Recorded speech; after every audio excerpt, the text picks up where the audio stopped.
Order! Order! You are an incorrigible delinquent at times. Behave yourself, man!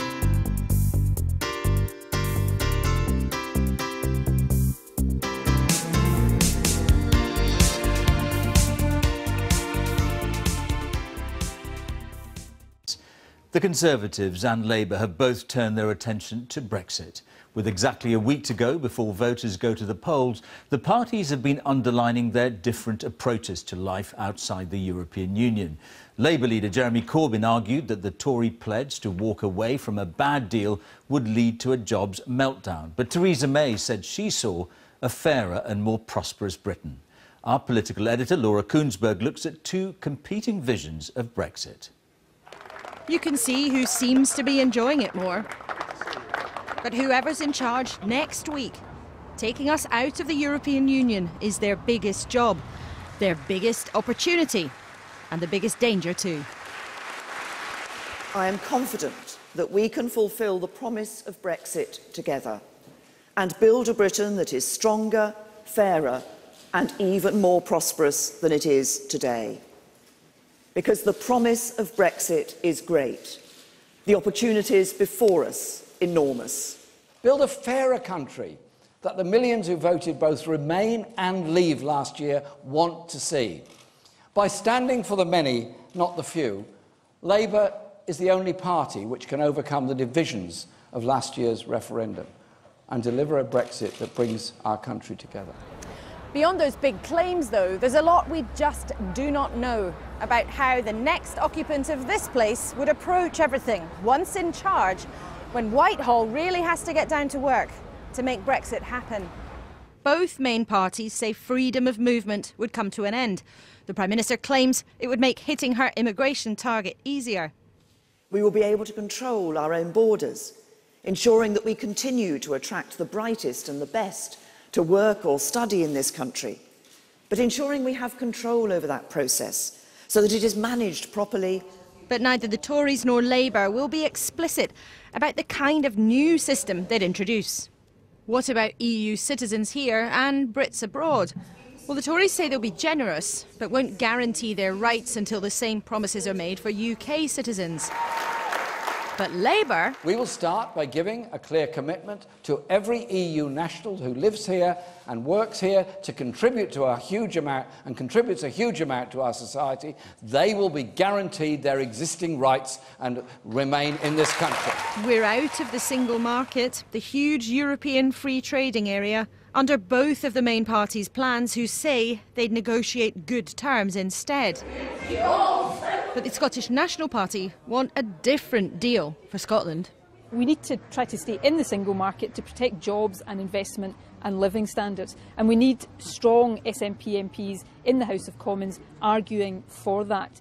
But leaving the EU means huge changes to the law. And who's in charge?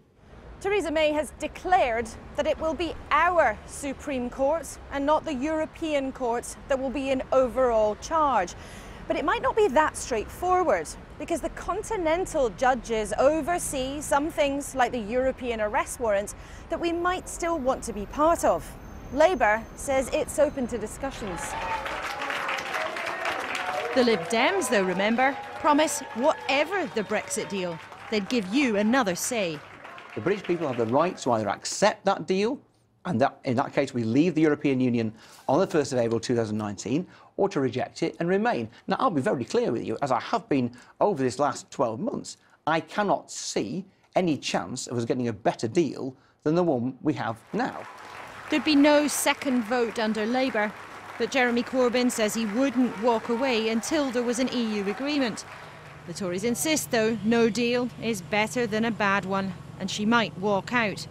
Yet Theresa May is a long way from closing the deal with you. And Laura is in Westminster for us now.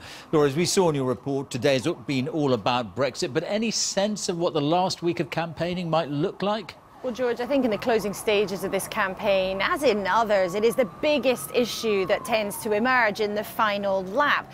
Even though I don't think we're going to get any more details of the approach on any of the issues we've been outlining, or plenty of others too, like how much both of these leaders would be willing to pay in terms of billions to get out of the European Union as we head towards Brexit.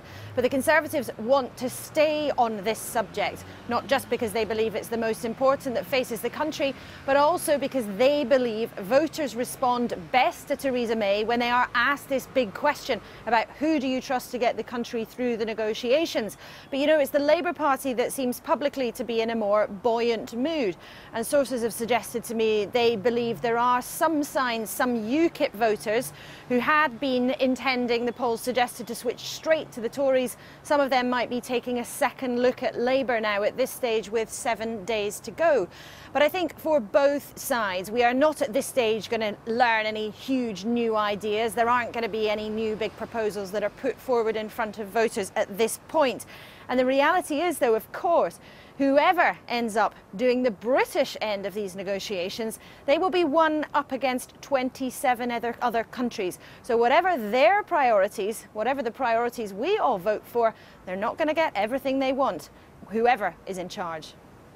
Laura, thank you very much. Here, Brexit returned to the forefront of the election campaign today, just a week before polling day. Theresa May painted a picture of post-Brexit prosperity under her leadership, but the Lib Dems dismissed that as delusional, while Jeremy Corbyn accused her of risking a jobs meltdown. In a moment, we'll get the latest from Rachel Younger with the Labour campaign and Emma Murphy, who's with the Liberal Democrats. But first, Emily Morgan reports on Theresa May's latest pitch to hold on to power. We've begun to get used to this. Same industrial estate, same marginal seat, this time in Teesside, and same message on Brexit. The only difference was tone. Gone were the personal attacks on Jeremy Corbyn. In was the message that Britain could be the land of milk and honey after Brexit. This is the prize, the opportunity that is within reach. A stronger, more secure and prosperous nation. A brighter, fairer future for all. And that's what excites me about the years ahead. She might well strike a note of optimism. Mrs May's poll lead has been in freefall all week. Prime Minister, I wonder if you can tell us how you think the campaign is going. Did you ever think in your wildest nightmares that the party would be where it is now, just a week before polling day? I'm doing what I've been doing right from the beginning of the campaign, which is getting out and about, getting around the country. I'll be in every corner of the country over the next few days, taking this message out to people of the clear choice that they have on the 8th of June. Thank you very much. But even die-hard Conservatives here fear the social care U-turn has affected the campaign. I think it's the right thing to do, but I think it was the wrong time to mention it. That is my really big... I think that's swung a lot of voters. The campaign hurtled onto Pontefract and into a furniture warehouse. There's a sense that time is running out to pull this back, and Theresa May knows it. Emily Morgan, ITV News in West Yorkshire. Thank you. Jeremy Corbyn strolled into Basildon. You know an election's hotting up when Labour head for true blue territory. But the heat's on the Prime Minister right now, not this man. Cue another packed crowd for Mr Corbyn, who went straight for her specialist subject, Brexit. Oh, and Boris Johnson. In Labour's Brexit team, there is no one who has fibbed to the British people about spending an extra £350 million a week on the NHS because of Brexit. If all that seems a long time ago, here's a reminder of how fast life moves. Who'd have thought a month back we'd be talking hung parliaments now? Just to be clear, are you ruling out a coalition? We're not doing deals, we're not doing coalitions, we're not doing any agreements. We are fighting to win this election on a manifesto that I'm very proud of because it will fundamentally transform our society. And that is what we're looking forward to doing on June the 9th. But he wouldn't be drawn on what would happen after that, refusing to go as far as the shadow Foreign Secretary next to him, who said Labour would seek to form a minority government. For his die-hard supporters, all that's immaterial. They really believe he can win this. Round here, they like to say the only way is Essex. But right now, there are any number of ways this election could end. Rachel Younger, ITV News, Basildon. For a month, the Liberal Democrats have been on the road chasing votes and, in an increasingly presidential-style campaign, trying to raise the profile of their leader, Tim Farron. At Kingston Hospital today, Mr Farron was sticking with the campaign narrative on EU membership and the NHS, hearing from foreign workers about their post-Brexit fears. The fundamental thing that could be done right now is to grant every single one of you, your loved ones, right to remain. But a week away from polling day, the much talked of bounce back isn't happening. The latest poll puts them on 11%. The relentless positivity, however, remains. Tim, you're only just in double figures in some of these polls. Is this campaign where you'd want it to be? It's going really well for us. I mean, here we are in Kingston, clear movement to us here from the Conservatives and indeed across the country. I mean, national opinion polls have begun to see quite a significant and sustained lift for us. That's always encouraging, but it's winning MPs that really makes the difference. Would you consider coalition? Oh, at the very beginning of the campaign, I was very clear there'll be no coalitions or pacts with anyone. With that? Absolutely. As a promise I made at the beginning of the campaign, it's a promise I'll fulfil. But even in a heavily targeted seat, the message is missing voters. I have no idea about any of the policies or anything they've said. Do you know who leads them? No. I don't think they'll win, but they could be strong enough to form an alliance with one of the other parties. Do you know who leads them? No. Raising their profile is the only way to raise their presence. They have a battle ahead. Emma Murphy, ITV News, Kingston.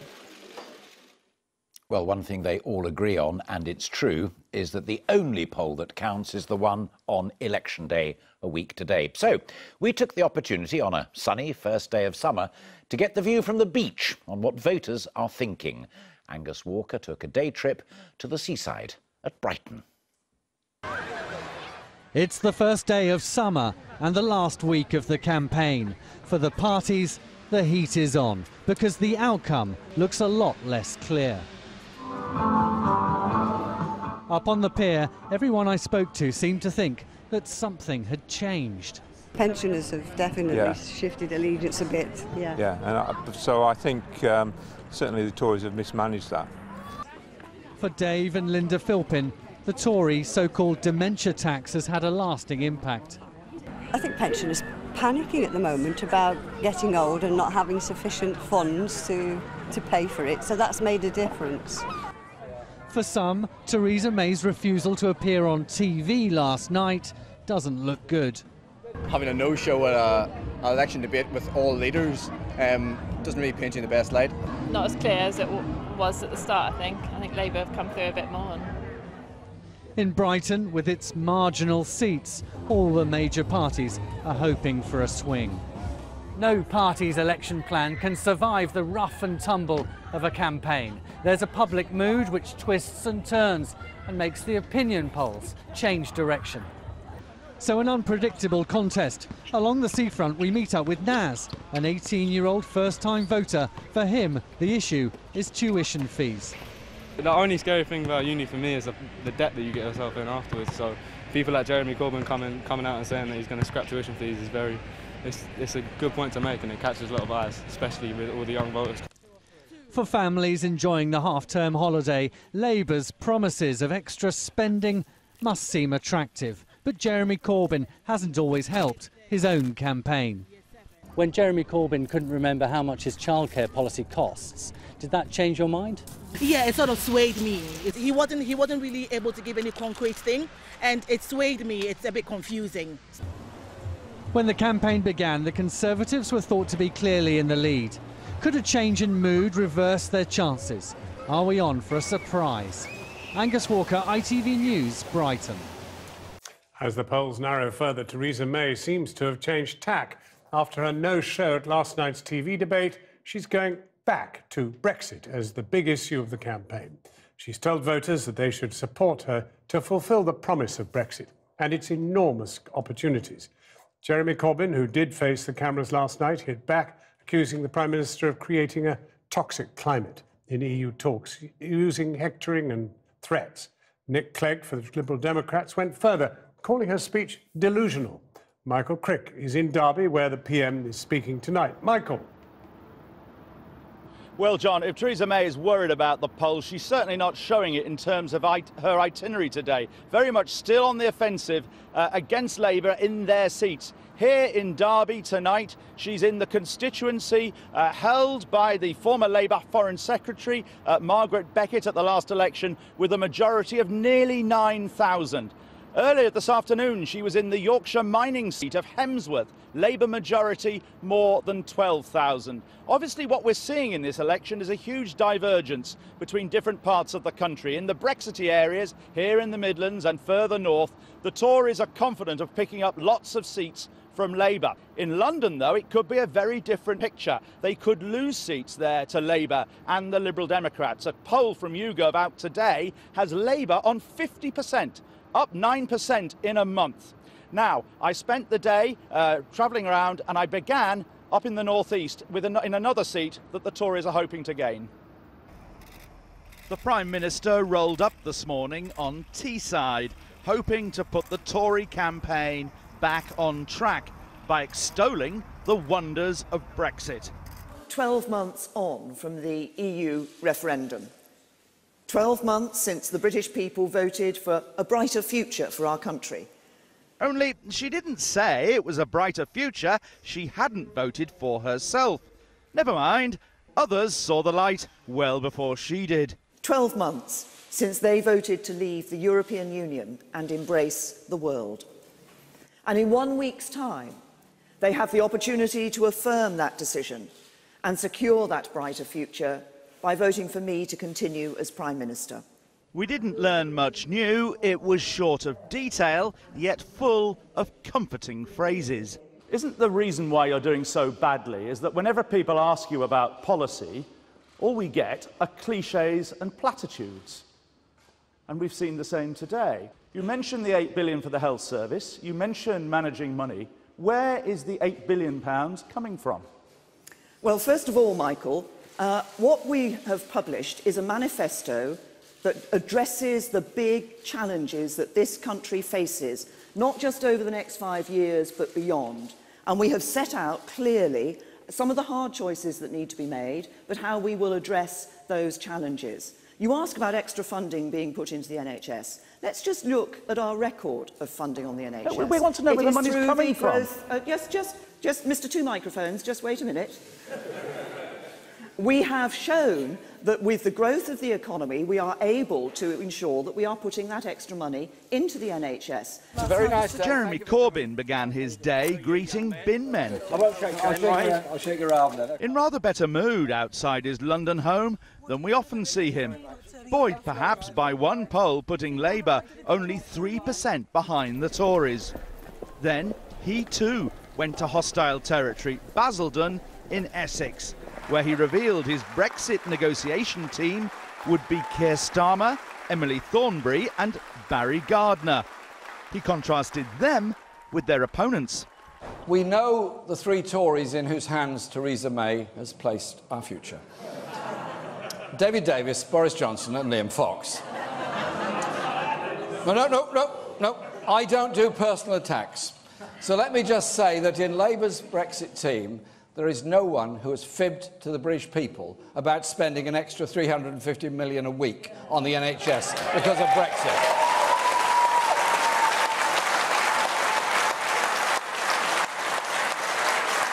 And nobody who has promised to use Brexit to slash workers' rights or slash tax for corporations in a continental race to the bottom. And the Tories are now firing off their loose cannon, a gun largely kept hidden these last 6 weeks, which may reflect the Conservatives' melting lead in the polls. It's melting like Jeremy Corbyn under scrutiny on his European policies. Boris Johnson, who was in Tory Eastbourne, was all about Brexit as well. If I was in Brussels looking at that debate last night, I would think, wow, we can take these Labour chaps to the cleaners. They don't have a clear plan to deal with either with immigration or with the money or with crucial things like the jurisdiction of the European Court of Justice and the Customs Union. Absolutely no clarity. It would be a shambles. It would be an absolute shambles. With 6 days to go, not many people in politics really think the Conservatives are ahead by just 3%. Remember too that thanks to postal ballots, roughly 10% of the votes in this election have probably been cast already.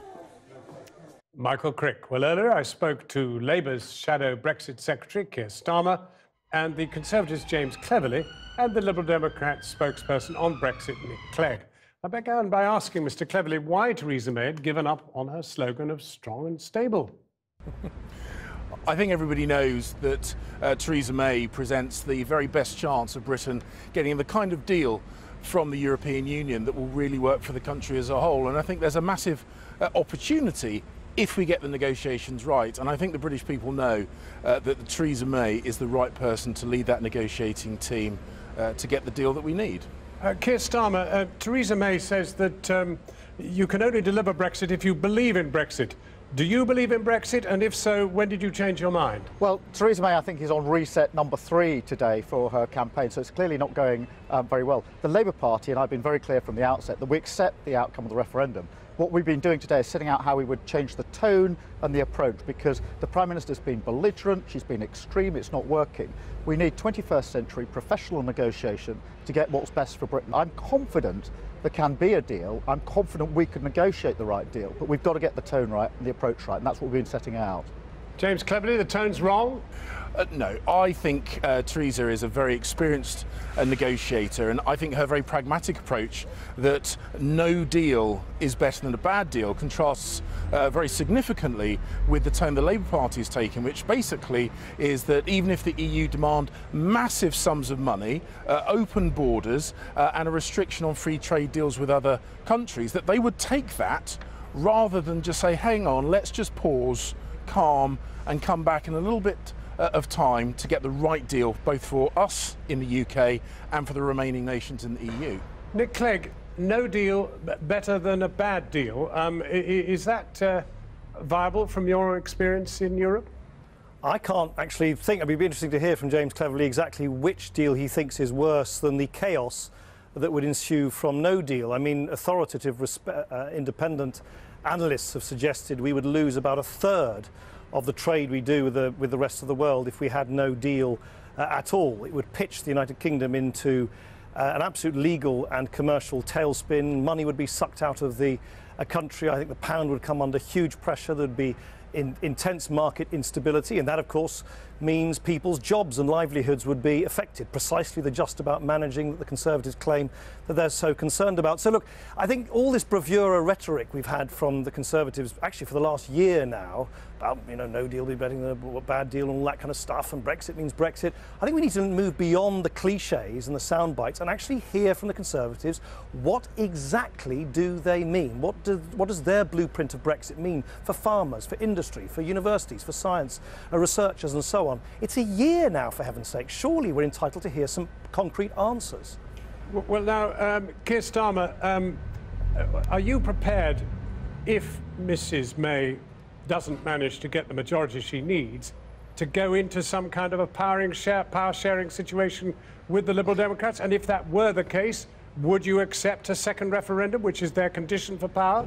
Well, John, I'm very glad that the Labour Party is now facing these sorts of questions. They're not questions I think that would have been put to me at the beginning of the campaign. We're obviously doing very well. We're out there to win. So do you regard it as a nonsensical question? No, I don't. I'm just saying that I think it reflects the fact we've run a positive campaign and we're doing well, and we're going for victory here. We're going for every vote and for a majority, and that's got to be the focus for us over the next 7 days. The truth is, James Cleverly, that this isn't really about Brexit anyway, is it? Are you finding people talking to you more about Brexit than any other single issue?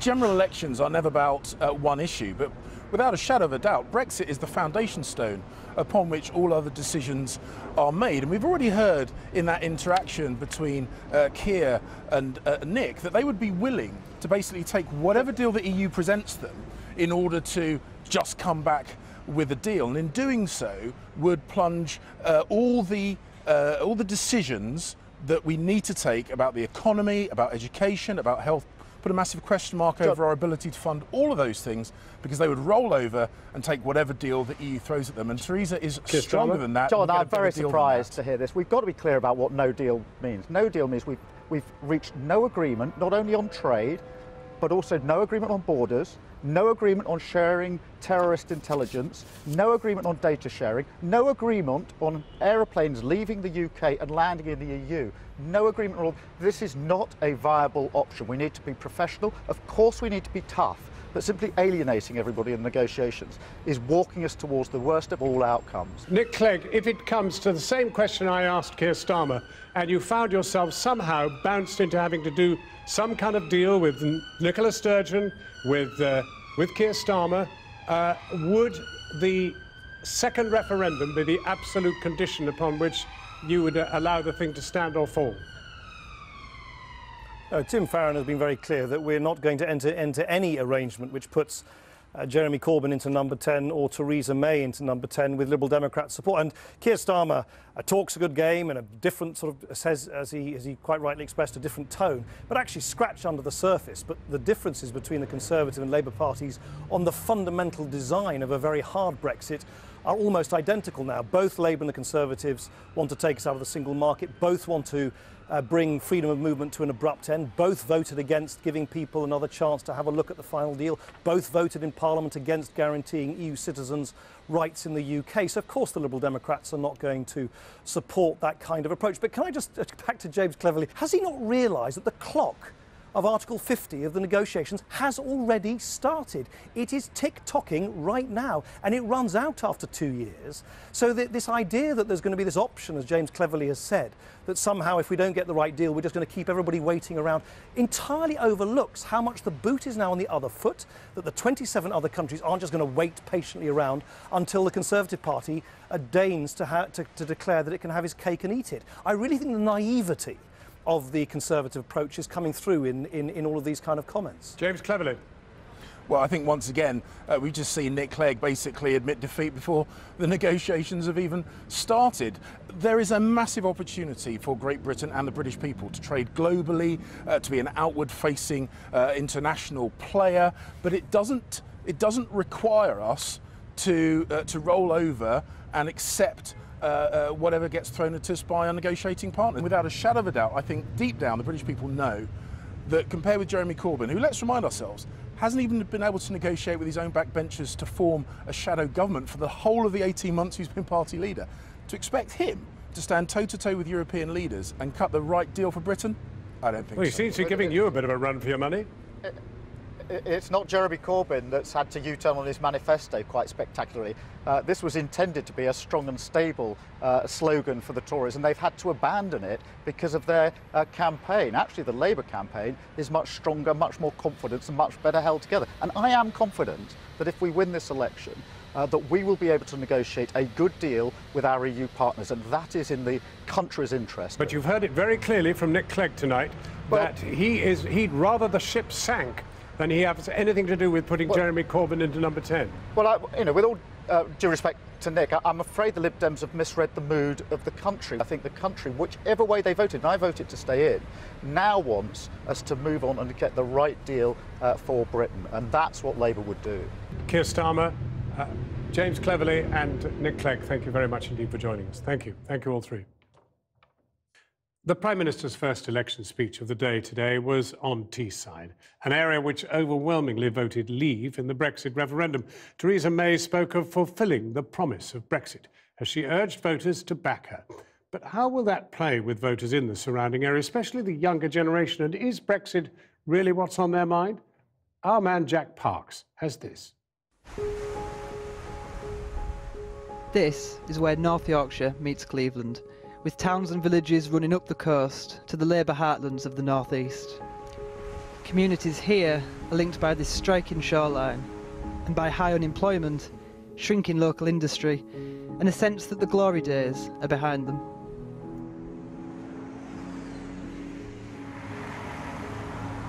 That was Booze Busters, and that shut down with the opening of the co-op. That's why that shut. And then it was a vintage clothes shop, which didn't quite work in our area, and that was shut down. This is the problem around here. A lot of the investment companies that purchase the shops then leave them. So now no one will rent that, and that'll be empty for a long, long time. Danielle and her partner Gary took over one of these empty buildings in March. Using the £7,000 they'd saved for their wedding, they turned it into a dance studio. Well done. It's not just to make money. You still see it now where the kids are on the street corners with cans of cider in their hand.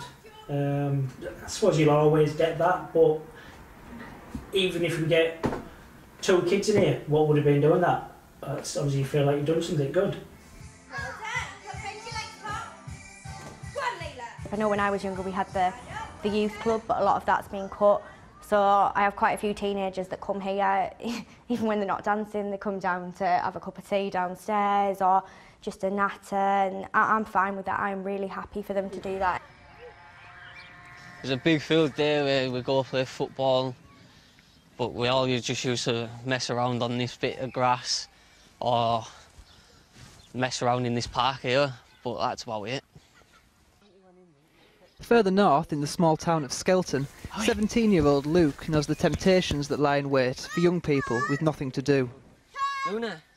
It just got boring, so we just made ourselves do something which was against the law. Vandalism, just cop chases, just being pain for the police, doing just stupid stuff. After narrowly avoiding a criminal conviction, Luke says he's turned a corner. I sorted myself out, I started going to college, did everything in college, and now I'm on a work placement, but I just want to look for that next step onto a job, really. Though he's too young to vote, Luke does have views on the change he'd like to see. I've been brought up around here, so this is all I've known. It would be nice with a bit more help put into around this area, like more jobs, extra things where like the kids could go to and do like more stuff. Youth unemployment here in the North East is well above the national average. Even with his college qualification, Matty, who's 19, is out of work for the second time. I'm applying for about 20 to 25 jobs a week, and I've been signing on for nearly 2 months.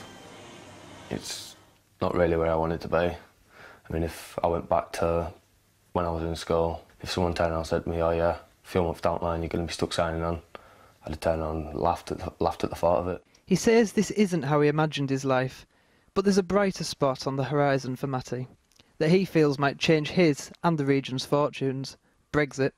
I voted leave, and still now I think it'd be what would be best for maybe this country as a whole, and like this region as well. It might be able to bulk up these industries a bit more, bring a bit more business up this way. Over 60% here voted leave, despite the region receiving more money from the EU Development Fund over the last decade than any other part of the country. The hope that Brexit might improve the future here spans the generations. Britain should be back to it was Great Britain, but it used to be Great Britain because we used to make our own things and we're good at making things. John lost his job at a local mine last year. I think we need a change. I think the whole country needs a big change, and I think they were hoping that the Brexit would make that change, and I think it's just hope. Everybody's wanting hope, you know. But he's not sure he'll get his vote next week. I don't think I'll vote for anybody. There's nobody seems as if, to me, that they're good enough to be the leader. It's an uncertainty echoed around the villages. In Broughton, pub landlord, garage owner and grandfather of 12, Graham Cutler, is finding this year's decision especially hard. I've always been quite passionate about the Labour Party, but one of the disadvantages about the Labour Party is about the Brexit and immigration. They haven't made it clear to us what they want to do, whereas Theresa May is putting these things in. But then obviously Theresa May brought out her policies, and I'm afraid that old people and children are not to be picked on. It seems that for some we spoke to, which party wins in June is almost irrelevant, as long as they deliver on the referendum result. Big question is Brexit. I think that's a major, major part in this election, whether it be Conservative or whether it be Labour, and hopefully the north of England will benefit up here, because we do get forgotten about. Jack Parks reporting. I've been getting away with